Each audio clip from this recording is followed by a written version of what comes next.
Alors, Atom, donc. Je vous propose donc de lancer notre programme et de partir d'une interface qui soit une interface complètement vide.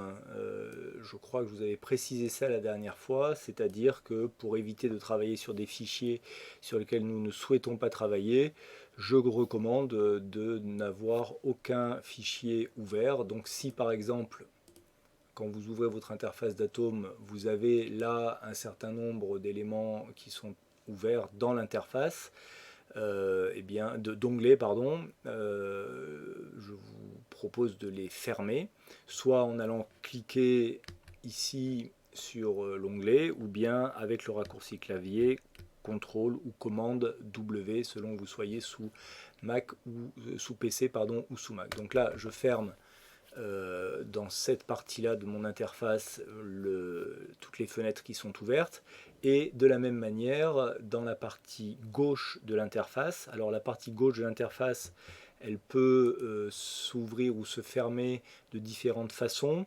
Le menu View ici vous permet de faire apparaître Toggle Tree View avec un raccourci clavier qui peut changer selon les versions du logiciel installé et aussi selon les types de matériel sur lequel c'est installé. Par exemple, sous la version que j'ai, qui est la version actuelle sous PC, c'est CTRL, ensuite K et B pour faire apparaître cette tree view, c'est-à-dire l'arborescence en réalité de mon projet.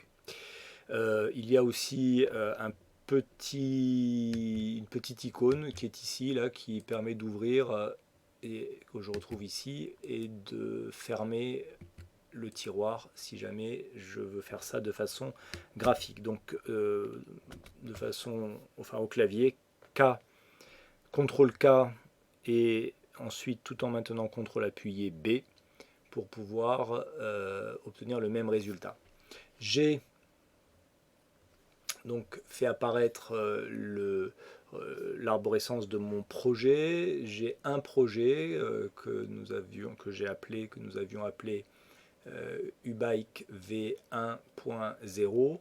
Je vais faire un clic droit sur ce projet et dans le menu qui apparaît, aller à peu près au milieu sur la commande qui s'appelle Remove Project Folder. Remove Project Folder, de manière à enlever le fichier, le dossier de mon projet. Là, Atom est complètement vide de tout élément et à partir de là, je vais relancer le projet que je cherchais, sur lequel je veux chercher à travailler. Je vous invite à faire de même avant, même si vous avez déjà travaillé entre temps, repartons sur une interface complètement vide et allons rechercher le fichier et le projet exactement sur lequel nous avions travaillé la dernière fois.